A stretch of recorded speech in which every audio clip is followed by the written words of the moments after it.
గలతీ ప్రాంతంలో ఉన్నటువంటి సంఘానికి పౌలు భక్తుడు రాసిన ఉత్తరంలో మాటలు ఇవి. ఆ సంఘానికి ఆయన ఎందుకు ఉత్తరం రాయాల్సి వచ్చింది అంటే, గలతీలో ఉన్నటువంటి సంఘస్థులు స్టార్టింగ్లో బాగానే ఉన్నారు. పౌలు చెప్పినట్లు విశ్వాసమును బట్టి దేవుని కృపచేతనే మనం రక్షింపబడ్డాం. విశ్వాసమును బట్టి దేవుని కృపచేతనే మనం రక్షింపబడ్డాము. అది మన సొంత క్రియల వలనైనది కాదు, మన ఆచారాది కర్మకాండల వలనైనది కాదు అనేది వారి ప్రారంభ బోధ, వాళ్ళు నమ్మిన సిద్ధాంతం. అంటే మన కార్యాలు, మన ఆచారాలు, మన క్రియలు కాదు, దేవుని యందు విశ్వాసం ఉంచుట ద్వారా ఆయన కృపను బట్టి మనందరికీ రక్షణ అనేది వాళ్ళు పౌలు బోధ విని దేవునిలోకి వచ్చి ప్రభువుని సేవించారు. అయితే ఈ పొరపాటు బోధ అనేది, తప్పుడు బోధ అనేది ఆ దినాల్లోనే ప్రారంభమైంది. ఆ సంఘ ప్రారంభ దినాల్లో యూదులలోనే కొంతమంది యేసు ప్రభుని నమ్ముకున్న వాళ్ళు ఉన్నారు. వాళ్ళు యేసు ప్రభుని మనం నమ్మి విశ్వాసం ఉంచి మారు మనసు పొంది బాప్తిస్మం పొందడం ఎంత ముఖ్యమో, సున్నతి ఆచారాన్ని కూడా అలాగే మనం ఫాలో అవటం అంతే ముఖ్యం. సున్నతి లేకపోతే మరి రక్షణ లేదు. బాప్తిస్మంతో పాటు సున్నతి కూడా పొందుట ద్వారానే రక్షణ సంపూర్తి అవుతుంది అని ఒక క్రొత్త బోధ మొదలుపెట్టారు. వీళ్ళని పౌలు గారు సున్నతి సంబంధులు అన్నాడు. అంటే వీళ్ళు ఏం చెప్తున్నారంటే, పౌలు చెప్పిన సిద్ధాంతం సత్యం కాదు, పౌలు చెప్పింది నిజం కాదు, అది సగం సత్యమే. అసలు సంపూర్ణ సత్యం ఏంటంటే, ధర్మశాస్త్రాన్ని కూడా మనం గౌరవించాలి, ధర్మశాస్త్రాన్ని కూడా మనం కొంతమేర పాటించాలి. అసలు పూర్తిగా ధర్మశాస్త్రాన్ని రద్దు చేస్తే ఎట్లా, కాబట్టి సున్నతి కూడా పొందాల్సిందే అని బోధ మొదలుపెట్టి కొంతమందిని మళ్ళా ఏ ఆచారాలతో నిమిత్తం లేదని బోధించినటువంటి బోధ కింద నుండి కొన్ని ఆచారాలు మనం ఫాలో అవ్వాల్సిందే అనే బోధకి తీసుకెళ్ళారు. వీళ్ళ బోధ వల్ల ఎఫెక్ట్ అయిన సంఘాలలో గలతీయలో ఉన్న సంఘం ఒక్కటి. వీళ్ళు ప్రారంభంలో పౌలు బోధ విని బాగా బలపడి పూర్తిగా ఆత్మ సంబంధమైన మెట్టుకెక్కి బాగా వెంబడించారు దేవుణ్ణి, పౌలును కూడా. కానీ ఈ క్రొత్త బోధ ఎప్పుడైతే వీళ్ళ చెవుల్లో పడిందో, ఓహో ఇది కూడా మనం చేయాలి కాబోలు అని బలహీనపడి చిన్నగా ఆ మెట్టుకు కూడా వెళ్ళిపోవాలన్నట్టుగా ఆలోచన చేశారు. అంటే విశ్వాసము, కృప వీటితో పాటు మళ్ళా ధర్మశాస్త్ర సంబంధమైన ఆచారాదులు. పౌలు అంటాడు, ధర్మశాస్త్ర మూలముగా ఎవడైనా నీతిమంతుడిగా తీర్పు తీర్చబడగోరితే వాడు క్రీస్తులో నుండి బొత్తిగా వేరు చేయబడి కృపలో నుండి తొలగిపోయి ఉన్నాడురా బాబు. అసలు ఎవరు చెప్పారు మీకు? ధర్మశాస్త్ర సంబంధమైన క్రియల వల్ల కాదు మీరు రక్షించబడింది. ధర్మశాస్త్రము సంపూర్ణ రక్షణ మానవుడికి ఇవ్వలేదు. అది దేవుడు ఆయన కృపచేత ఉచితముగా మనల్ని నీతిమంతులుగా తీర్చి మనకు అనుగ్రహించాడు. మీరు కేవలం విశ్వాసం ఉంచుట ద్వారా ఆయన కృపను బట్టి రక్షింపబడతారు. ఇక సున్నతి, గిన్నతి, విశ్రాంతి దిన ఆచారాలు ఏమీ అక్కరలేదు అని ఆయన ఆ గలతీ సంఘానికి బుద్ధి చెబుతూ రాయాల్సి వచ్చింది. మీరు బాగుగా పరిగెత్తుచుంటిరి, మిమ్మల్ని ఎవడ అభ్యంతరపరిచాడు? మొదట ఆత్మానుసారంగా మొదలుపెట్టి తొదకు శరీరానుసారముగా పరిపూర్ణులగుదురా అంటాడు. అర్థమైందా?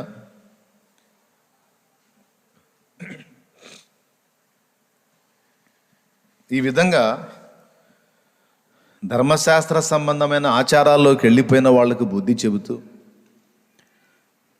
ఇందులో భాగంగానే అసలు పౌలు ఎవడయా, పౌలు చెప్పే మాట మీరు గట్టిగా తీసుకునేదేంటి, అతని పిలిపేంటి, అతని సాక్ష్యం ఏంటి, అతని అనుభవం ఏంటి అని ఈ బోధ చేసేవాళ్ళు పౌలు మహనీయుని యొక్క సాక్ష్యాన్ని కూడా అనుమానించేటట్టు గలతీ సంఘాన్ని ప్రేరేపించారు. అందుకని తన సాక్ష్యాన్ని ఓ ప్రక్క చెబుతూ సత్య సంబంధమైన సిద్ధాంతాన్ని, అపోస్తలులకు ఒక్కసారే అప్పగింపబడిన బోధని గలతీయులకు నేర్పుతూ రాసినటువంటి అద్భుత లేఖయే గలతీయులకు రాసిన పత్రిక. దేవునికి స్తోత్రం కలుగునుగాక. గట్టిగా చెప్పండి. ఇందులో చాలా విశిష్టమైన సంగతులు ఉన్నాయి. ముఖ్యంగా సత్యబోధలో ఉన్నవాడు పొరపాటు బోధలోకి ఎంత ఈజీగా తొలగిపోగలుగుతాడో, ఒకవేళ మనల్ని వెంబడించేటువంటి వాళ్ళు, మనతో సహజీవనం చేస్తూ విశ్వాసంలో ఉన్నవాళ్ళు పొరపాటు బోధలోకి పోయే అవకాశం ఎలా ఉంటుందో, ఒకవేళ అలా పోతే వాళ్ళకి ఎలాగ మళ్ళా సత్యం చెప్పి త్రోవలోకి తీసుకొని రావాలో అవన్నీ కూడా ఇందులో మనకి మాదిరిగా కనబడతాయి. ఇది గలతీ పత్రికలో. కాబట్టి ఇది గలతీ పత్రిక యొక్క మూలాన్ని మీకు అందించా. ఎందుకు రాయాల్సి వచ్చింది, అందులో మెయిన్గా ఏవి టార్గెట్ చేశాడు అని. ఒకటి, తన పిలుపును గురించి రూఢిపరుచుకొని మాట్లాడాడు. రెండవది, ధర్మశాస్త్ర క్రియల వలన కాదు, ఆయన కృపచేత విశ్వాసమును బట్టే రక్షణ అనే దాన్ని హైలైట్ చేశాడు. ఈ రెండు ప్రధాన అంశాలుగా మనకు కనపడతాయి. అయితే వీటన్నిటిలో ఈ చివరి ఘట్టంలో కనపడేటువంటి మాటని నేను మీకు చదివి వినిపించాను.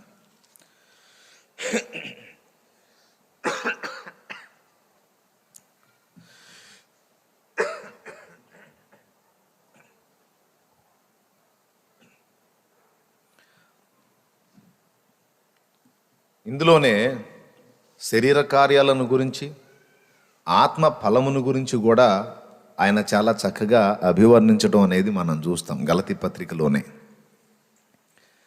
గలతీ పత్రికలోనే సంఘము దైవజనుని కొరకు ఎంతటి త్యాగబుద్ధి కలిగి ఉంటుందో కూడా ప్రస్తావించాడు. శక్యమైతే మీ కన్నులు ఊడదీసి నాకు ఇచ్చే ఉండేవారు అన్నాడు.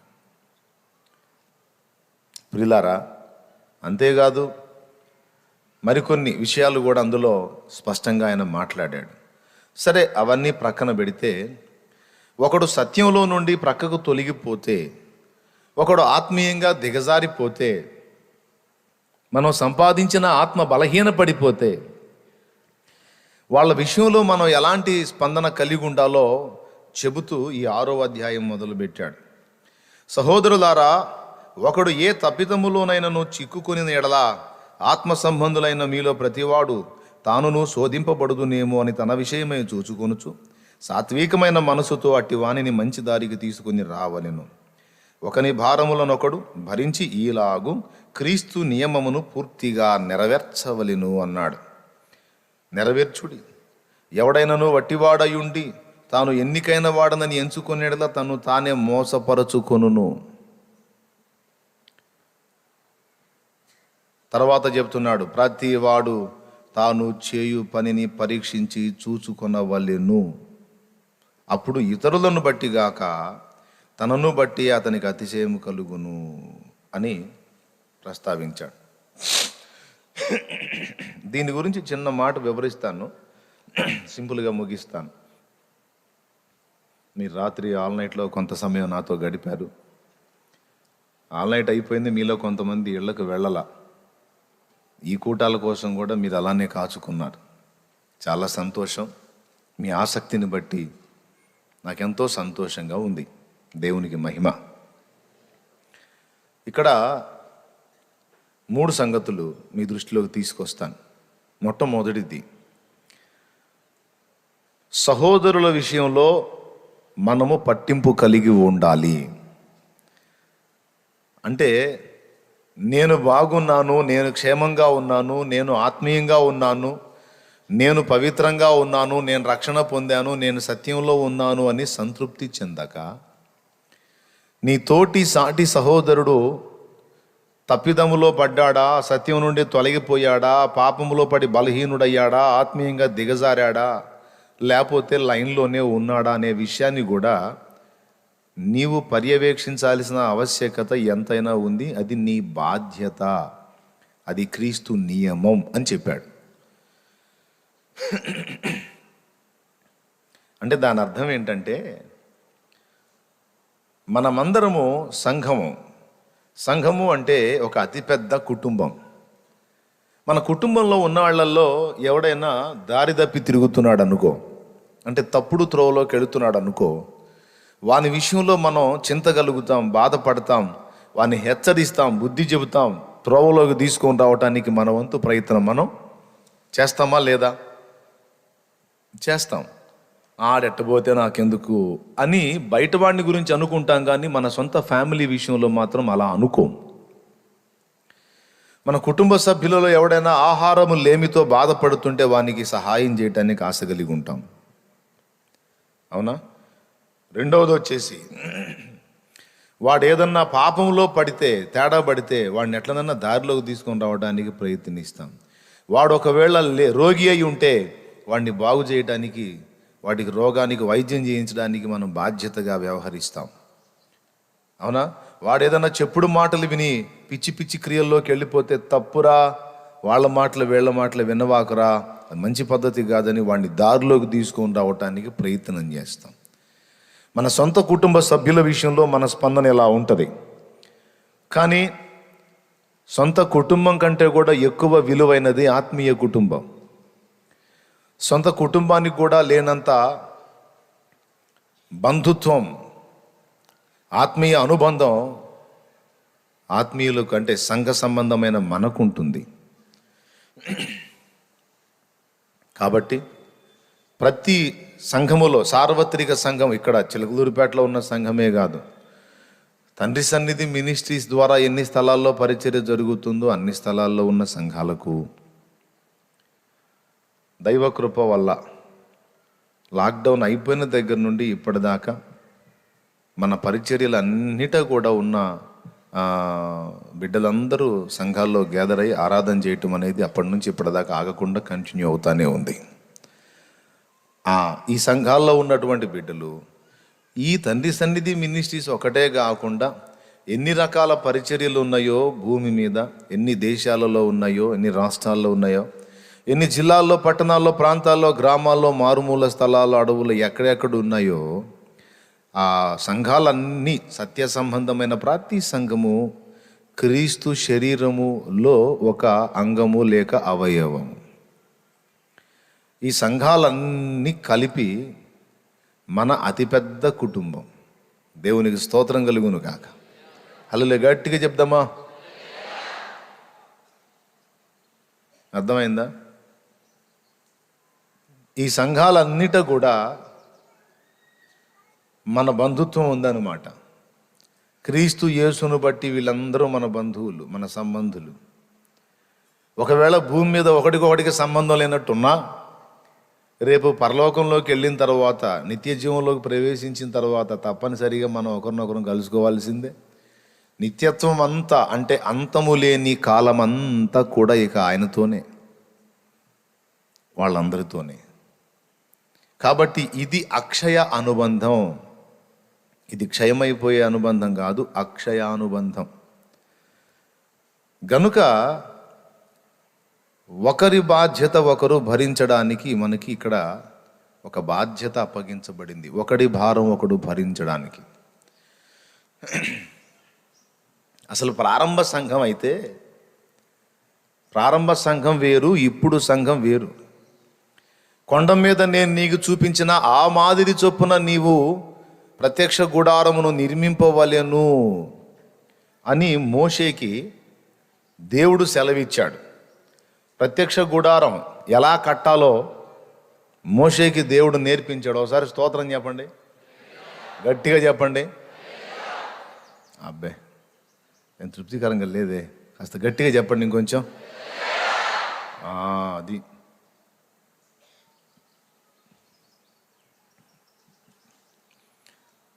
కొండ మీద నేను నీకు చూపించిన మాదిరి చొప్పున నువ్వు ప్రత్యక్ష గుడారాన్ని నిర్మించన్నాడు.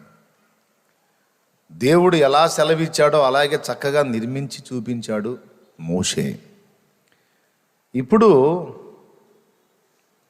ఇక్కడ ఈ కొండ, సినాయి కొండ మీద ఆనాడు ఆయనకు చూపించినవి, ఈనాడు దేవుని వాక్యం,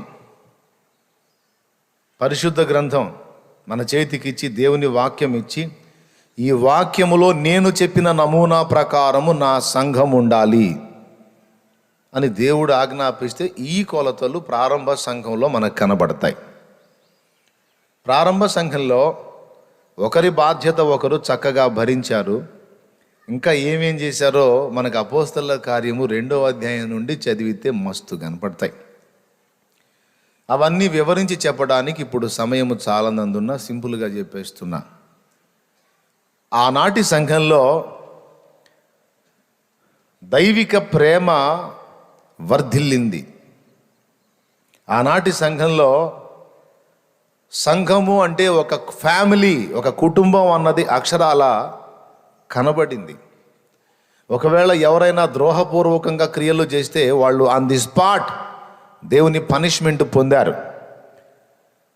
ప్రారంభంలో ఉన్నటువంటి సంఘం బైబిల్ గ్రంథంలో దేవుడు ఆశించిన క్రమంలో ఉంది, కానీ ఇప్పుడు కాలం గడిచే కొద్దీ దాని షేప్ మారిపోయింది. స్తోత్రం చెప్పండి. సంఘం యొక్క ఆకృతి మార్చబడింది. శత్రువు చేత అది చెదరగొట్టబడి వంచన బోధల చేత, పొరపాటు ఉపదేశాల చేత అది ప్రభావితమై తప్పుడు మార్గంలోకి కొంతమేర ప్రయాణం చేసి దాన్ని ప్రారంభపు ఆకృతిని కోల్పోయింది. మీకు అర్థమవుతుందని నేను చెప్పేది? ఏమి నీ బొందో మాకు అర్థం కావట్లే అంటారా? అవుతుందా లేదా? అర్థమైతే సంతోషం. ఎంతమందికి అర్థమవుతుంది? చేయొద్దండి. Thank you. అందరూ చేయొచ్చారు. వాళ్ళు ఎత్తలేదు అనుకుంటేనే. అర్థమైందమ్మా? ఆడెవరో కూటం పెట్టారు, ఇద్దరు మాట్లాడుకున్నట్టున్నారు లేదా?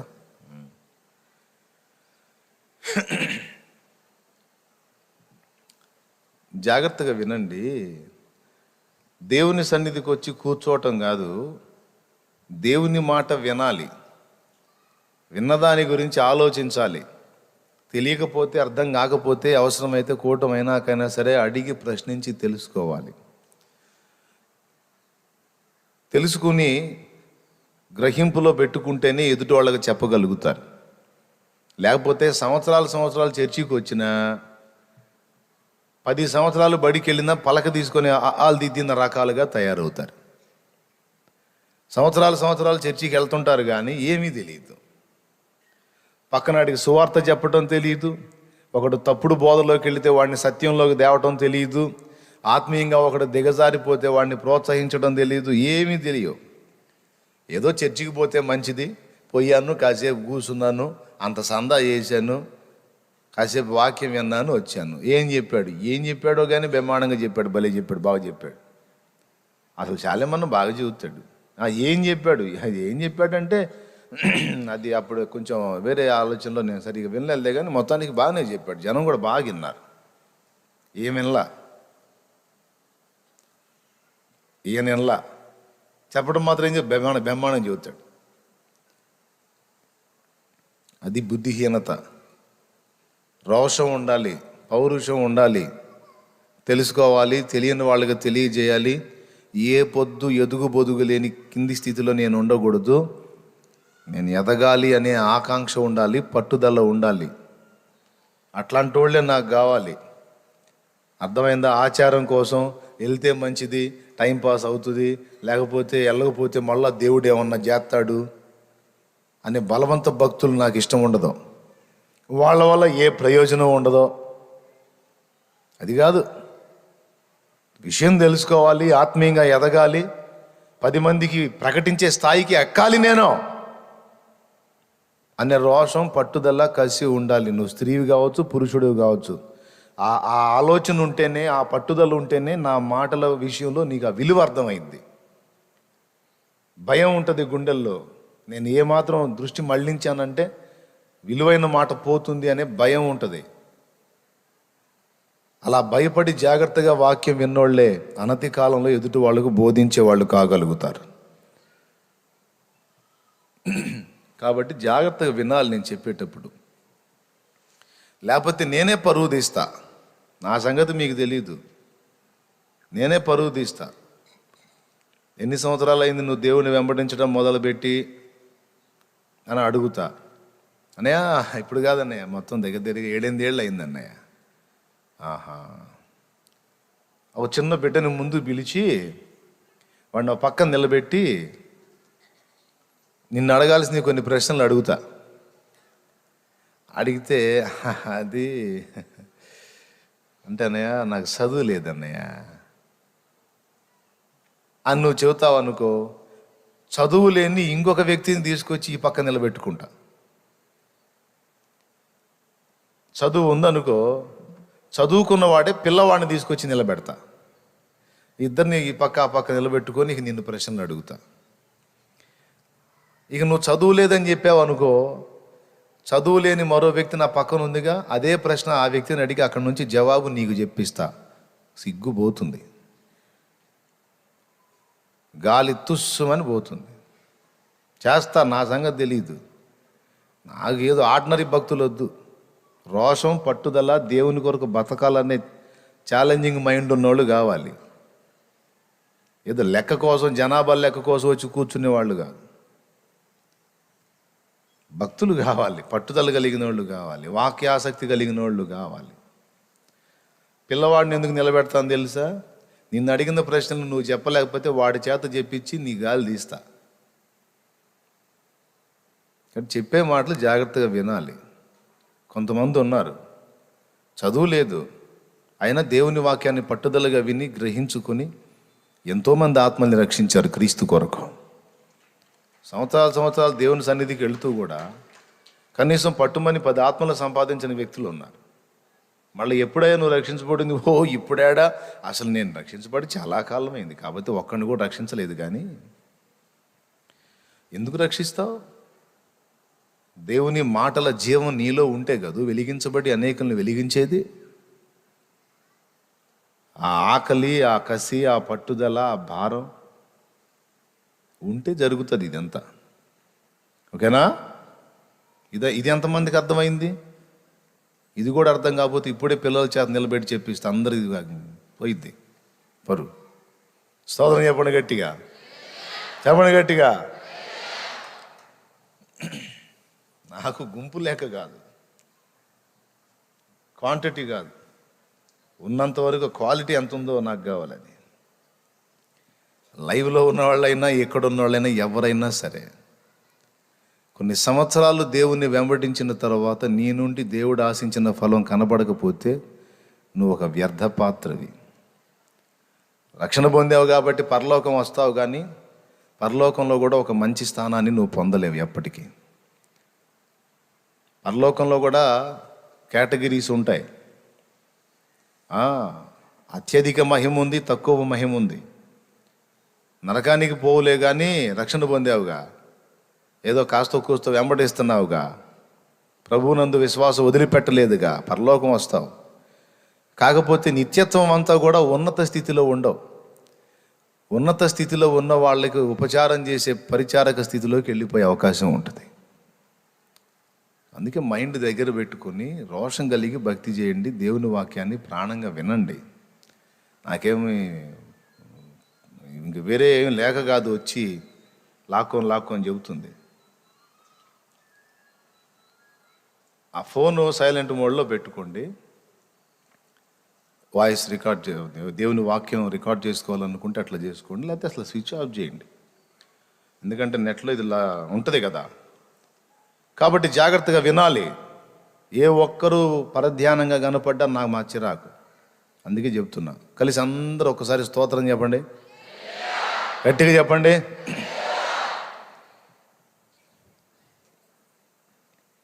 ఎక్కడొచ్చి ఆగావు? ఆపిన దగ్గర నుంచి ఇంత పొడుగు చెప్పావు, మళ్ళా ఎవరు గుర్తుంటుందన్నా?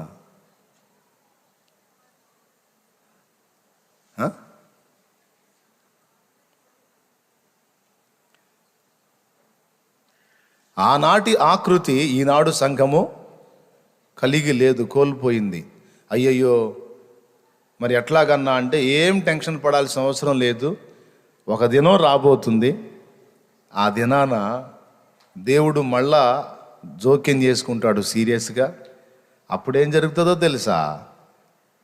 ప్రారంభములో కంటే కూడా ఇంకా ఎక్కువ పరిపూర్ణతలోకి వస్తుంది సంఘం. అలా వచ్చిన తర్వాత ఎత్తబడుతుంది. ఈ అధ్వాన్న స్థితిలో ఉండి సంఘం ఎత్తబడదు. అర్థమైందా? మనం పాడుకుంటున్నాం, నేడో రేపో నా ప్రియుడేసు మేఘాల మీద తెంచును, నేడో రేపో నా ప్రియుడేసు మేఘాల మీద తెంచును, మహిమాన్వితుడై ప్రభు యేసు మహీతలమునకే తెంచును, మహిమాన్వితుడై ప్రభు యేసు మహీతలమునకే తెంచును, నేడో రేపో నా ప్రియుడేసు మేఘాల మీద తెంచును అని పాడుతున్నాం. మంచిదే. సువార్తలో కూడా చెప్తున్నాం, ఇప్పుడో ఇంకా సేపటికో తెలియదు ప్రభు రాకడాని. ఎందుకంటే రక్షణ పొందుతారు ముందు, జాగ్రత్త పడతారని. కానీ ఖచ్చితంగా చెబుతా, నేడో రేపో రాడు. ఎట్టొస్తాడంటే నేడో రేపో ఇన్ని వంకర్లు పెట్టుకొని అమ్మాయి సరిగా సిద్ధపడకుండా, వధువు సిద్ధపడకుండా వరుడు ఎట్లాగొస్తాడు వధువుని తీసుకెళ్ళటానికి? వయసు చూస్తేనేమో వివాహ వయసు వచ్చింది, అమ్మాయి ఏమో ఇంకా సరిగా తయారు కాలేదు.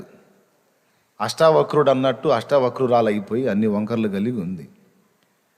ఇంతవరకు సరిగా ముఖం కడగలేదు, అసలు పరిశుద్ధ స్నానం ఆచరించలేదు, సరైన వస్త్రాలు కట్టబడలేదు, బీభత్సంగా ఉంది.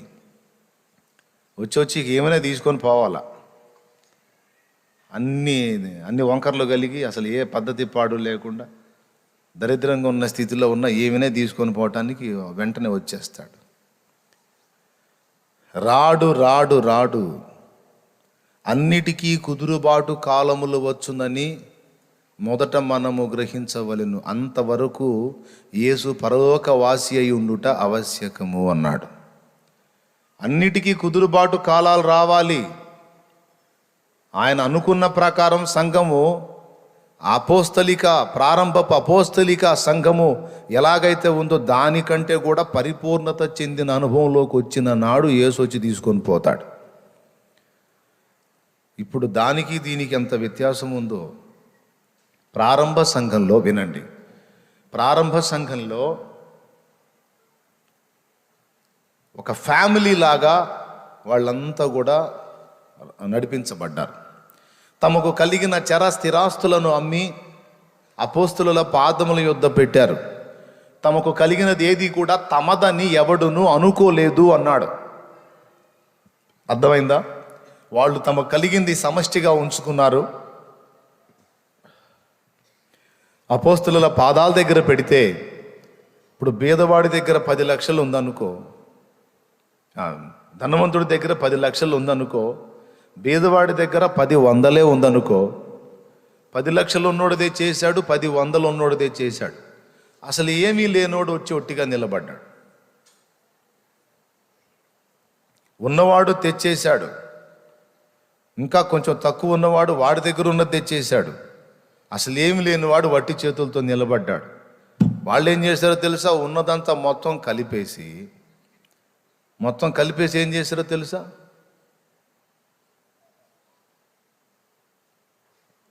ఉన్నవాడికి లేనివాడికి మొత్తానికి సమానంగా పంచిచ్చారు. దేవునికి స్తోత్రం కలుగును గాక. హల్లెలూయా. అప్పుడు ఎవనికి ఏమీ కొదువలేకపోయెను అన్నది వాక్యం. ఎవనికి ఏమీ కొదువలేకపోయెను. వ్యక్తులు యథార్థంగా ఉన్నారు, వాళ్ళ సమర్పణ ప్రతిష్ట యథార్థంగా ఉంది, వాళ్ళ దాతృత్వం త్యాగం కూడా యథార్థంగానే ఉంది. కానీ మరి ఈనాడు సంఘాల్లో మనం గమనించగలిగితే ఆ పరిస్థితి మనం చూడగలమా? ఇందాక మనం చదువుకున్నాం, సాటి సహోదరుని బాధ్యత విషయంలో మనకి ఆసక్తి ఉండాలి. ఇది దేవుడు చూస్తాడు. ఒకడు సత్యబోధను విడిచి తప్పుడు బోధలోకి ఆకర్షితుడై వెళుతూ ఉంటే అది ఎరిగిన సాటి సహోదరుడుగా నీవు అతని విషయంలో ప్రార్థించటం, అతన్ని హెచ్చరించటం అనేవి చెయ్యాలి. అలాగు నువ్వు చెయ్యని పక్షంలో అలాగూ నువ్వు చేయని పక్షంలో దేవుడు ఆశించినటువంటి క్రమంలో నువ్వు లేనట్టే. ఎందుకంటే నీ సహోదరుడు ఏ తప్పిదములోనైనా చిక్కుకుంటే వాడి విషయంలో నువ్వు కేర్గా ఉండమని చెప్పాడు కదా. ఒక పక్క నువ్వు ఏ తప్పుడు బోధలోకి వెళ్లకుండా, ఏ తప్పుడు క్రమాల్లోకి వెళ్లకుండా వాడిని చూసి నిన్ను నువ్వు జాగ్రత్త చేసుకుంటూ దారి తప్పిన వాడిని సైతం తిరిగి త్రోవలోకి తీసుకొని వచ్చే విధంగా నీ వంతు ప్రయత్నం నువ్వు చేసావా లేదా చూస్తాడు. అలా నువ్వు కనబడితే, ఇదిగో ఈ నా కుమారుడు నా నియమాన్ని సంపూర్తి చేస్తున్నాడు, ఇదిగో ఈ నా కుమార్తె నా నియమాన్ని సంపూర్తి చేస్తుంది. కొంతమంది ఉంటారు ఈలలు కొడితే ఫైట్ చేసే బ్యాచ్. ఒకసారి ఒక కథ చెప్పాను చూడండి, ధనవంతుడు కాపలాదారుడని. ధనవంతుడు వాడి ధనాగారం కాపలా గాయటానికి కుస్తీ పైలవాన్ని ఒకడిని తెచ్చి పెట్టుకుంటాడు. దొంగలు వచ్చి దోచుకొని పోతుంటే వీడు చూస్తాడు కానీ వాళ్ళని ఆపడు. ఎందుకురా ఆపలేదని ధనవంతుడు వచ్చి అడిగితే, నేను ఒక్క దెబ్బతో ఇద్దరినైనా మట్టి గరిపిస్తానండి, అంత బలవంతుణ్ణి, కానీ నేను ఫైటింగ్ చేయాలంటే నాకు ఈలలేసి నన్ను పొగిడేవాళ్ళు కావాలి. మరి ఇక వాడు ఫైటింగ్ చేయాలంటే ఇక ధనవంతుడే వచ్చి కూర్చొని ఈలలేసి వాడిని పొగడాలి. అంటే ఈలలేసి పొగిడేవాళ్ళు ఉంటేనే వాడు ఫైటింగ్ చేస్తాడు. ఈలలేసి పొగిడేవాళ్ళు లేకపోతే వాడు ఫైటింగ్ చేయడు అనమాట. నేను ఇది ఎందుకు చెప్తానంటే, చాలామంది విశ్వాసుల్ని నేను అంతే చూశాను. వాళ్ళని పద్దాకలు ఎంకరేజ్ చేస్తూ, ప్రోత్సహిస్తూ, వాళ్ళని ముందుకు నడిపిస్తూ, వాళ్ళని అసలు నువ్వు బాగా అట్లా చేసావు ఇట్లా చేసావు అని ప్రోత్సహిస్తూ ఈలలు వేస్తూ ఉంటేనే బాగా ఆత్మీయంగా ఉంటారు. ఈ ఈలలు వేసేవాళ్ళు కొద్ది రోజులు పాపం వాళ్ళకి బాధలు ఉంటాయిగా, ఆ బాధలను బట్టి ఎడమయ్యారనుకో, ఇక వీళ్ళు బ్యాటరీ దిగిపోయిన టేప్ రికార్డర్ లాగా తయారవుతారు. బ్యాటరీలు అయిపోయిన రేడియో టేప్ రికార్డులు ఉంటాయి, అంత దరిద్రంగా తయారవుతారన్నమాట. అంటే పక్కన ఒకడు ఉండి ప్రోత్సహిస్తుంటేనేమో భగ భగ భగ భగ మండుతారు, లేకపోతేనేమో చప్పగా చల్లారిపోతారు. కొంతమంది అట్టంటోళ్ళు ఉంటారు. సరిగ్గా వాళ్ళలో అగ్ని రగులుకున్న దాకా మనం కష్టపడాలి వాళ్ళ కోసం. వాళ్ళు తప్పుడు త్రోవలోకి వెళుతుంటే వాళ్ళని సరైన త్రోవలోకి తీసుకొని రావాలి. ఆత్మీయంగా దిగజారిపోతుంటే మనం గుర్తుపట్టి తిరిగి వాళ్ళని ఆత్మీయంగా మండించడానికి మన బాధ్యత మనం నెరవేర్చాలి. ఏందమ్మా నేను పద్దాకలు పోయి ఆయనకి చెప్పేది, ఏందయ్యా పద్దాకలు వెళ్ళి నేను ఆయనకి చెప్పేది, నేనేమో ఆయన బానిసన అయింది, ఆమెకేమన్నా నేనేమో సర్వెంట్న అయింది, పద్దాకలు ఆమె ఇంటికి వెళ్ళేది ఏంటి నేను అంటారు కొంతమంది. సువార్త చెప్పింది నువ్వే, రక్షణ బాప్తీసం ఇప్పించింది నువ్వే, ఇన్ని రోజులు వెంటేసుకొని తీసుకొచ్చింది నువ్వే, ఇప్పుడు ఎందుకు ఇసుక్కుంటున్నావు? నవమాసాలు మోసి బిడ్డను కన్న బిడ్డను అలాగ వీధుల పాలు చేసిద్దా ఏ తల్లన్నా? చేస్తే తల్లి అవుతుందా? అట్లాగా చాలామంది ఆత్మల్ని రక్షిస్తారు, రక్షణలోకి నడిపించిన దాకా వాళ్ళని వెంటేసుకొని తిరుగుతారు. వాళ్ళు రక్షించబడ్డాక వాళ్ళు ఎట్లనన్నా జావని వదిలేస్తారు. తప్పు కదా అది. ఈనగాచి నక్కల పాలు చేసినట్టు ఎప్పుడూ చెయ్యకూడదు అట్లా. మనం కన్న బిడ్డ, మనం సువార్త చెప్పి రక్షణలోకి నడిపించిన బిడ్డ మనం చెయ్యి వదిలితే దారి తప్పిపోతారు. గనుక వాళ్ళు మనంత ఆత్మీయ అంతస్తుకి ఎదిగిందాక, వాళ్ళు కూడా ఎదుటి ఆత్మల్ని బలపరచగలిగేంత ఆత్మీయ ఎత్తుకు ఎదిగిందాకా మనం వెంటాడాల్సిందే. ఆఖరికి వాళ్ళు విసుక్కున్నా సరే, వాళ్ళ కోసం మనం వెళ్తుంటే వాళ్ళే విసుక్కున్న పరిస్థితులు కూడా ఉంటాయి. అయినా సరే మన వంతు మనం కష్టపడి వాళ్ళని బలపరుచుకుంటూ లైన్లోకి తీసుకొచ్చుకోవాలి. ఎందుకంటే ఫ్యామిలీ కదా మొదటిది. రెండవది, తప్పుడు బోధలో పడితే వాళ్ళని త్రోవలోకి తేవాలి. రెండవది, ఆత్మీయంగా దిగజారిపోయి ప్రార్థనా జీవితం తగ్గిపోయి, వాక్య ధ్యానం తగ్గిపోయి, ప్రభువుని సేవించడం తగ్గిపోతే తిరిగి మనం వాళ్ళకి ప్రోత్సహించాలి, ఛార్జింగ్ చేయాలి. 2. మూడవది, వాళ్ళు ఏదైనా అక్కర కలిగి ఇబ్బంది పడుతుంటే దేవుని సంబంధంగా మన దగ్గర ఉంటే మనం చేయదగ్గ సాయం చేయాలి, లేకపోతే సంఘానికి తెలియజేయాలి. స్తోత్రం చెప్పండి, గట్టిగా చెప్పండి. సంఘము అంటే ఎవరు? సంఘములో ప్రధానంగా మెయిన్గా లెక్కలోకి వచ్చేది ఇప్పుడు ఈ సంఘం ఉంది. టోటల్ సార్వత్రిక సంఘం అంతటికి క్రీస్తు శిరస్సు. ఇది ప్రపంచమంతటా ఉన్న టోటల్ సంఘం అంతటికి కూడా శిరస్సు క్రీస్తు. అయితే ఒక స్థానిక సంఘానికి, అంటే ఇక్కడున్న సంఘానికి శిరస్సు క్రీస్తే, కానీ కాపరి క్రీస్తే, కానీ ఉపకాపరిగా ఇప్పుడు ఈ సంఘానికి నన్ను ఏర్పరిచాడు. అవునా? ఫస్ట్ నాతో మొదలుపెట్టాడు ఈ పరిచర్య. దేవుడే నన్ను ఫస్ట్ చెక్కడం పని చేసి నన్ను రెడీ చేశాడు. రెడీ చేసి నాకు ఆజ్ఞాపించాడు, ఇదిగో నేను నిన్ను ఎలాగూ సిద్ధపరిచితును, నేను నీ చేతికి అప్పచెప్పే బిడ్డల్ని అలాగూ సిద్ధపరచు అని బాధ్యత అప్పచెప్పాడు. ఇక అప్పటి నుంచి నేను పనికి పూనుకున్నాను, పరిచర్య జరుగుతుంది. కాబట్టి ఇక్కడ సంఘంలో నంబర్ 1 మన దేశంలో ప్రధాన పౌరుడు ఎవరు? పెద్దగా చెప్పండి. రాష్ట్రపతి? ఏందో అనుమానంగా చెబుతారు చదువులు. చెప్పరు గట్టిగా. రాష్ట్రపతి. అలాగే ఒక స్థానిక సంఘానికి ప్రథమ పౌరుడిగా ఎవరు ఉంటారు అంటే సంఘ కాపరి. సంఘానికి తెలియజేయాలి అంటే మొట్టమొదట కాపరికి చేరవేయాలి. ఫలానా వ్యక్తి రోగి అయి ఉన్నారు, ఫలానా వ్యక్తి ఆర్థిక ఇబ్బందిలో ఉన్నారు, ఫలానా వ్యక్తి కుటుంబంలో కష్టంగా ఉంది, గడవట్లేదు అనే మాట నీకు తెలిస్తే నువ్వు ముందు నీ దగ్గర ఉంటే నువ్వు సహాయం చేయాలి. లేకపోతే సంఘములో మనతో కలిసి అతడు జీవిస్తున్నాడు గనుక అతని సాధక బాధల్ని తెలుసుకొని కనీసం నాయకునికైనా తెలియజేయాలి. అప్పుడేం జరిగిందో తెలుసా? సంఘానికి సంబంధించిన నిధిలో నుండి కొంత తీసుకెళ్ళి ఆ వ్యక్తికి ఇచ్చి ఆ వ్యక్తిని కాపాడటం అనేది జరుగుతుంది. ఇలాగున ఒకని భారం ఒకడు భరించి క్రీస్తు నియమం సంపూర్తి చేసిన వాళ్ళం అవుతాం.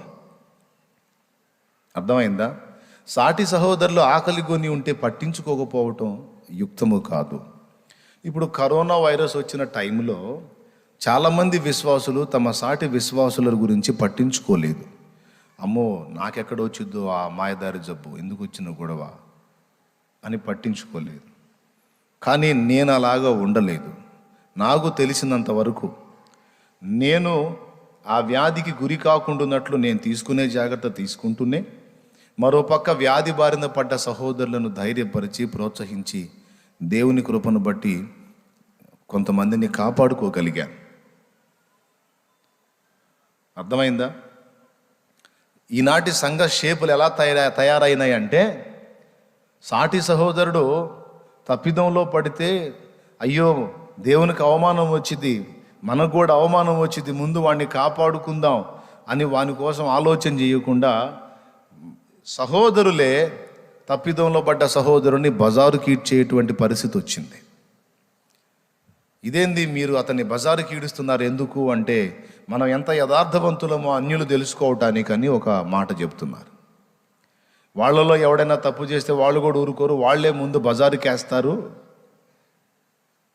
అని మనల్ని గురించి అన్యులు అనుకుంటారు అని లాజిక్ చెబుతున్నారు. ఇది రైటేనా? సహోదరుడు తప్పిదంలో పడితే అతన్ని గురించి ఆరడి చేయమని చెప్పాడా? సహోదరి తప్పిదంలో పడితే ఆమెని గురించి ఆరడి చేయమని చెప్పారా? చెవులు కొరుక్కోమని చెప్పారా? కొంపలమిడి తిరిగి ప్రచారం చేయమని చెప్పారా? ఏం చెప్పారు వాక్యంలో? పర్సనల్గా వెళ్ళి హెచ్చరించు, దిద్దుబాటు చేయి, తొందరపడి ద్వేషించొద్దు, అసహించుకోవద్దు, ఈసడించుకోవద్దు, తప్పుడు ప్రచారం చెయ్యొద్దు. ఏమండి, మీ ఇంట్లో ఎవరైనా తేడా పడితే గుట్టుగా కప్పెట్టుకుంటారా? లేకపోతే ఇందు మూలంగా 50 మందికి తెలియజేయటం ఏమనగా, మా ఇంట్లో అబ్బాయి ఇలా గడ్డి తినే చేష్టాలు చేశాడు, అమ్మాయి ఇలా బుద్ధి తక్కువ పని చేసింది అని తప్పెట తీసుకొని ప్రచారం చేస్తారా? ఏం చేస్తారు? పెద్ద పెద్దవి చేసినా కప్పెట్టుకుంటారు. మరి సాటి సహోదరుడి కుటుంబంలో అలా జరిగితే నీకు తెలిసిందా బ్రదరు? తెలిసిందా నీకు? ఇటు చేసింది, ఇటు చేశాడు. చెవులు కొరుక్కొని ఊరు మొత్తం అన్యులకు కూడా ప్రచారం. ఇట్లా తయారైంది ఈనాడు క్రైస్తవ సంఘం. తప్పు తప్పు తప్పు. ఆ వ్యక్తిని గురించి నువ్వు ప్రచారం చేస్తే ఆ వ్యక్తిని తేడా అనుకున్నోళ్ళు నిన్ననరా? నువ్వు అదే జాతి మనిషివిగా, నువ్వు ఆ యేసు బిడ్డవేగా. కాబట్టి సహోదరి అయినా సహోదరుడైనా తప్పిదములో పడ్డ ఎడల వారిని పర్సనల్గా మనం కౌన్సిలింగ్ చేసి జాగ్రత్త చేయాలి తప్ప ఆ బిడ్డలను గురించి ఎదుటి వాళ్ళకి ప్రచారం చేసి ఏమంటారు దాన్ని, సునకానందం. ఏంటిది సునకానందం? అంటే కుక్క యొక్క ఆనందం. అదేందన్నా అంత మాట అనేసావు అంటే అది సునకానందమే. నేను చెప్పి నిజమే. ఎందుకో చెప్తా వినండి. నేను ఈ మాట ఎదుటివాడికి ప్రచారం చేయటం వల్ల వాడికి ఏదన్నా ఆత్మీయ క్షేమం కలిగిద్దా లేదా అని ఆలోచన చేసుకోవాలి. ఒక వ్యక్తి పాపంలో పడిన విషయాన్ని 10 మందికి ప్రచారం చేస్తే ఆ వ్యక్తి తిరిగి కోలుకుంటారా, ఎప్పటికీ కోలుకోకుండా దూరం అయిపోతారా అనేది ఆలోచన చేయాలిగా. అట్లా కాదు. ఎవడైనా సహోదరుని గురించి ఒక మాట చెప్పాడు అనుకో, కనీసం అది నిజమో కాదో కూడా తెలుసుకోకుండా నీకు తెలిసిందా ఈ సంగతే, ఇప్పుడే అందిన వార్త అని మొదలుపెట్టి సహోదరుల గురించి, సహోదరులకు ఇతరులకు కూడా మరీ దిమాక్ లేని వాళ్ళని చూశాను నేను, మరీ పిచ్చిగాళ్ళని చూశాను నేను. ఎంత బరితెగించి మాట్లాడతారంటే కొంతమంది అయితే యూట్యూబ్లో కూడా కొంతమంది భయంకరంగా పెట్టేస్తూ ఉంటారు సహోదరుల గురించి. ప్రియులారా, అది యుక్తము కాదు కాదు కాదు. సునకానందం అని ఎందుకన్నా తెలుసా? ఆ పక్క బజార్లో కుక్క భౌ అని మొరిగిందనుకో, ఈ పక్క బజార్లో కుక్క బౌ అంటది. మనం దీని దగ్గరికి వెళ్ళి కుక్క భాష నేర్చుకుని ఎందుకే నువ్వు మొరిగావు అని అడిగామనుకో, అప్పుడు అదేం చెప్పిందో తెలుసా? ఊరకనే అంటది. ఏమే ఊరకెందుకు మొరుగుతావే, నీకేం పని పాట లేదా, అంతసేటు గగోలు పెట్టి మొరిగావు, ఎందుకు మొరిగావు అంటే ఊరకనే మొరిగాను. ఎవరా మనిషి?